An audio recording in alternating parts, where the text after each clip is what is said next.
What's going on, YouTube? Welcome to the video. So today I will be taking out the old clutch, out of the DA9 and installing the other one I have here. You guys can already tell by the title, yes, it's an eBay clutch. It's an XTD clutch, stage 1. Ain't going crazy with no stage 2, so it's a full face. It's not a puck clutch. Don't have to go crazy just to get a vehicle like this up and running. This is just a daily driver.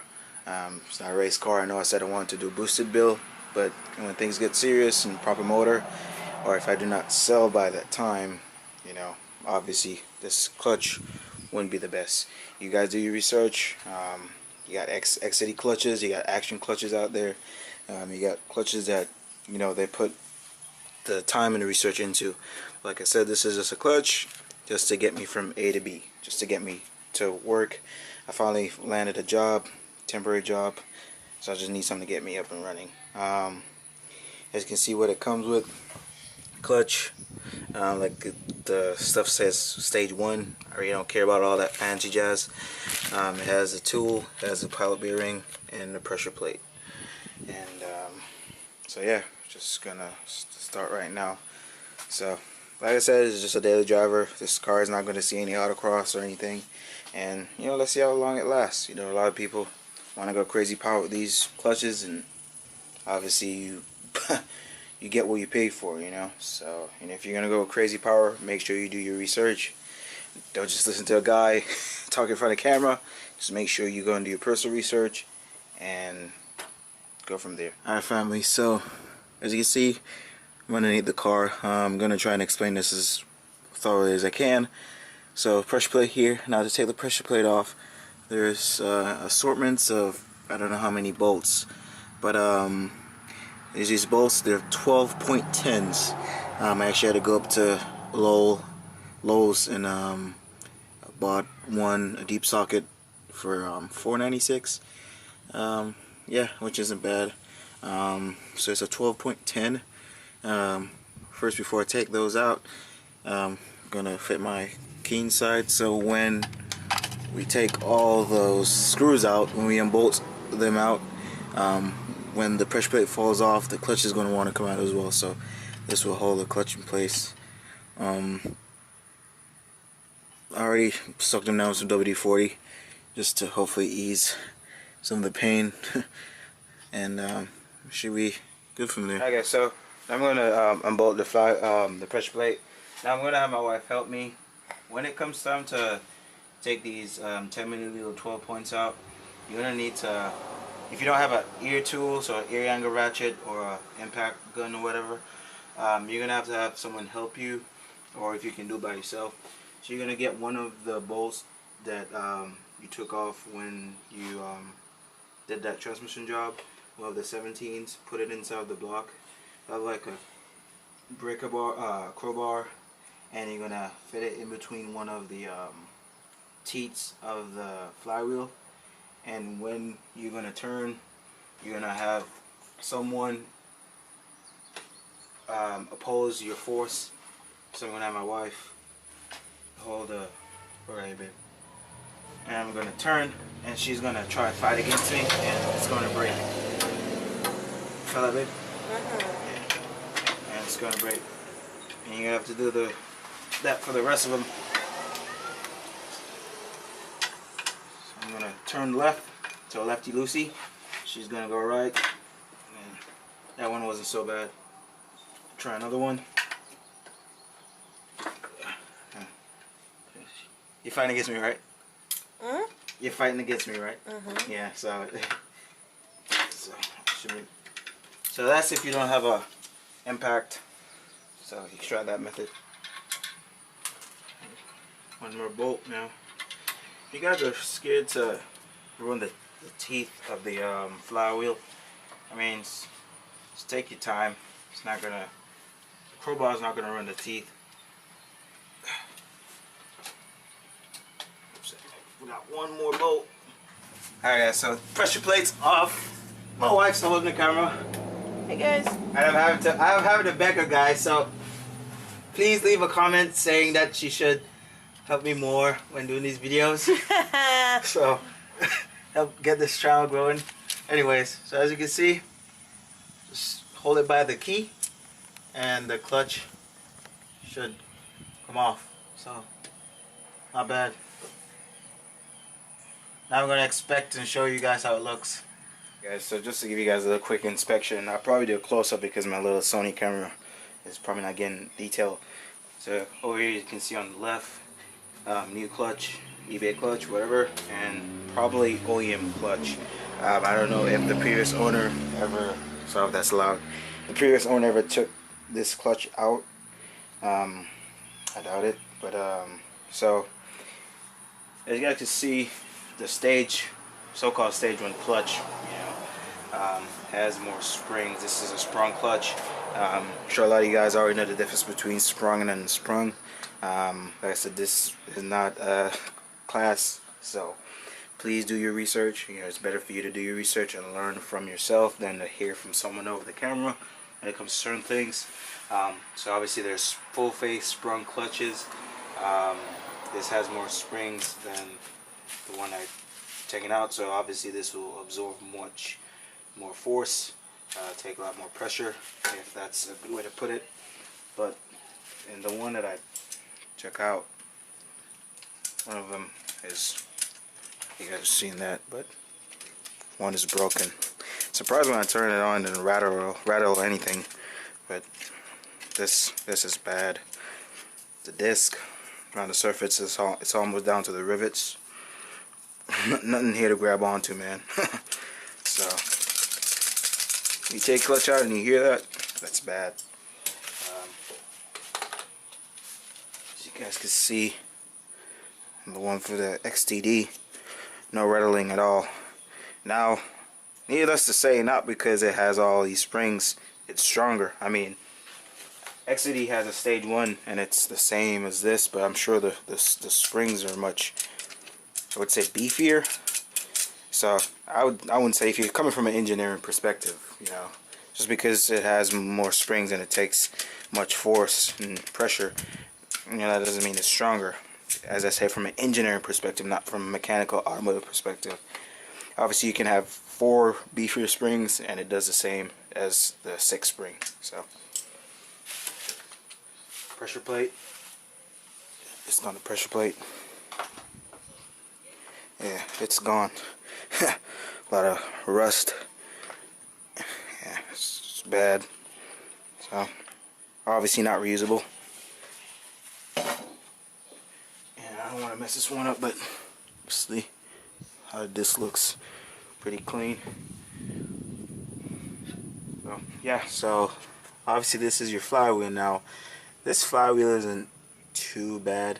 Now I would advise, especially for other beginners like me out there, take your flywheel off, change your pilot bearing. Now I'm not hearing anything on this, so this pilot bearing, from my assumption, is probably okay for a few miles.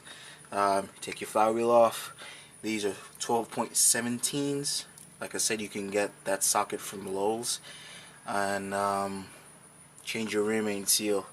I haven't seen any alls thus far. The car has been up for a few, and the engine's actually hanging down. So it's been like this for going on 4 or 5 days now, and I haven't seen anything. Now that's not to say that you shouldn't change it out. I'm not gonna change that out. I have my reasons. So, but if you're gonna keep your car for longer, and you really want to give your car the optimum, I know it's psychological. People think when they fix everything, they're giving their car the best treatment. But if you're going to race your car, or you're not going to take this engine out anytime soon, you probably want to do all that. So that's a quick tip right there on that, or advice. Even if I sell this car, I'll let the new buyer know everything. Obviously it's an eBay clutch, just changed. I didn't change the rear main seals, I didn't change the pilot bearing. So just take some things into factor in consideration. So I'm going to try to clean this off as much as I can. I already threw some grease on it. And make sure when you're reinstalling, make sure this face is clean as much as possible. So, Windex or rubbing alcohol, and it should be good. Put it in.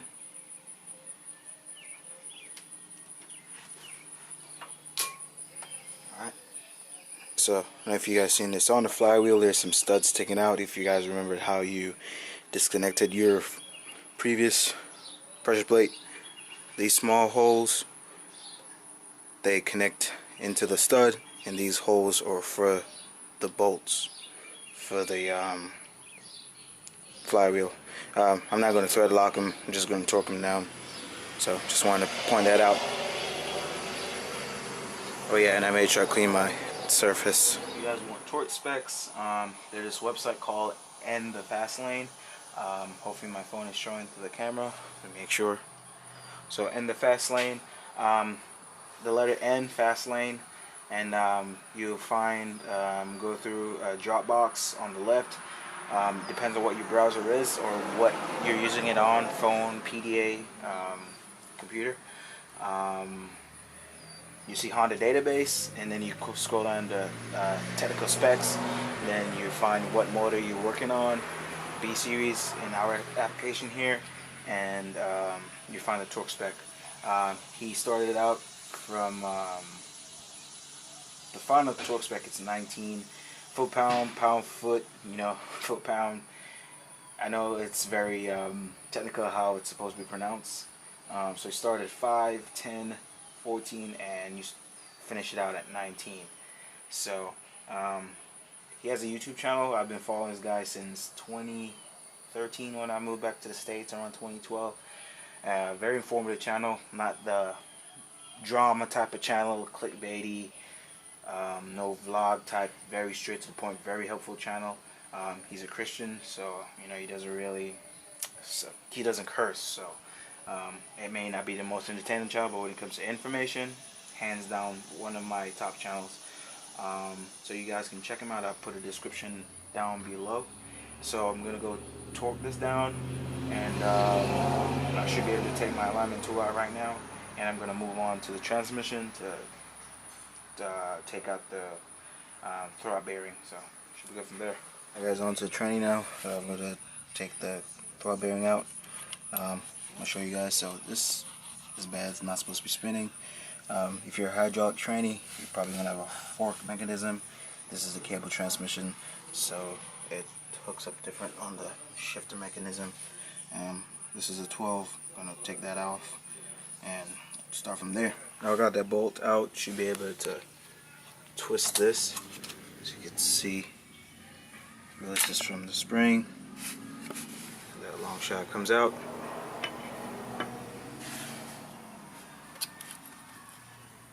Just turn it out.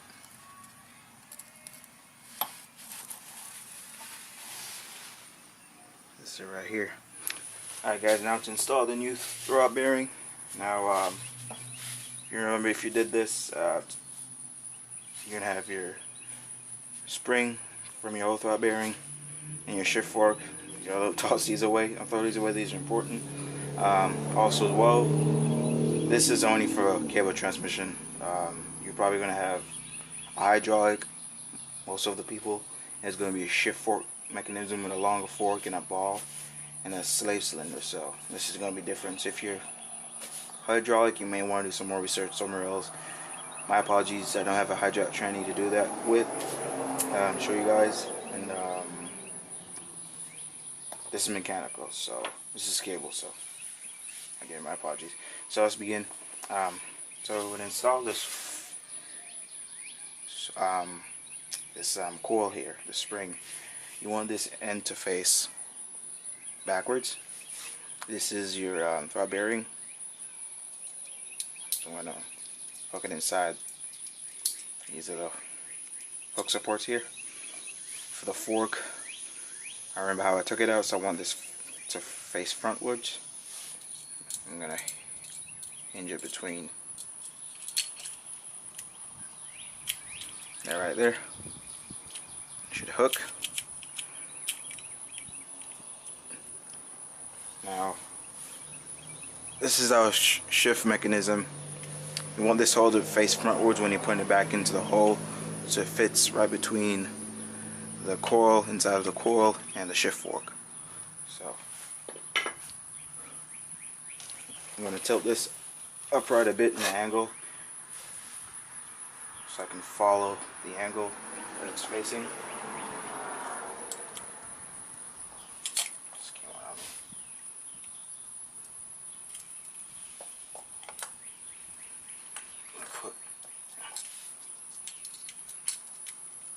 I'm gonna put in the hole.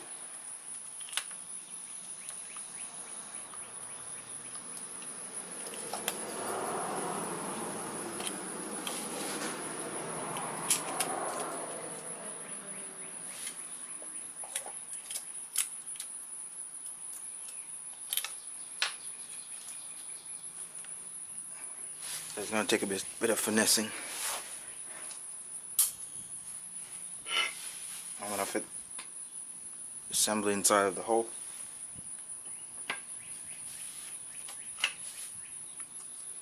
Like I said, I want to make sure I hold this up in an angle so it goes through smoothly. And there you go. Take my bolt. Just kind of line this up a bit. Take my bolt with my washer.